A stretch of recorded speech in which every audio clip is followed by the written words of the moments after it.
Genetically engineered crops in agriculture, a worldwide experiment on people, animals and nature. Cultivation of genetically engineered crops like soy, maize, cotton or canola have far-reaching consequences. 90% of genetically engineered crops belong to the corporate agricultural group Monsanto. The rest are owned by Syngenta, DuPont, Bayer and others. Genetic manipulation of crops can have uncontrollable consequences. The function of genomes is only partially understood, but foreign genes are still introduced into crops. These genetically engineered crops are widely cultivated outdoors, where they cannot be controlled. Currently, 90% of GE cultivation occurs in the Americas, particularly in the USA, Argentina, Brazil and Canada. It seems researchers have forgotten that genetically engineered crops once outside can no longer be controlled like they could in the lab. GE crops can self-replicate and pass on their new characteristics to neighboring crops, penetrating the fields of farmers who want to cultivate their crops without genetic engineering. Adverts from the genetic engineering lobby claim genetically engineered crops produce higher yields, but this marketing mantra is a complete hoax. It has been shown that crop yields for GE crops are no higher than normal crops, but farmers must buy more expensive patented genetically engineered seeds each year. This forces them to become dependent on corporate giants. But that's not all.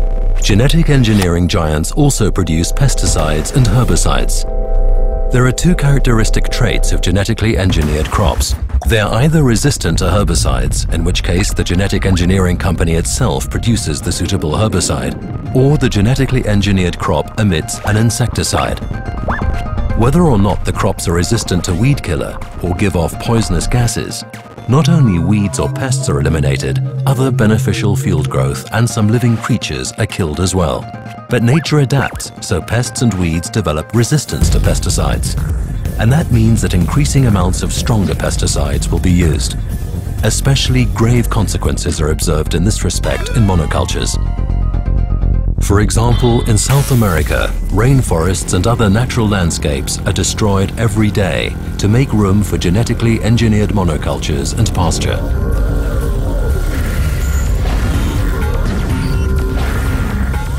At the same time, the soil and groundwater are poisoned. On top of that, the genetic engineering lobby claims genetically engineered crops can help to reduce world hunger. Genetic engineering is not the answer. There is enough food on Earth. The problem is that it's not distributed fairly.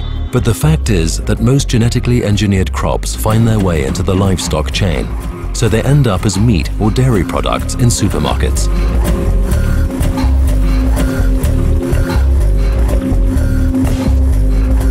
Along with all the destructive effects on the environment, one last awkward question remains.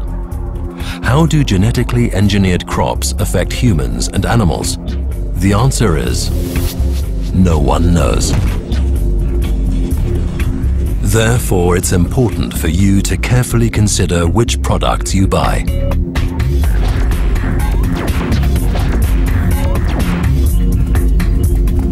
Get informed and get involved, because our world is not a testing ground.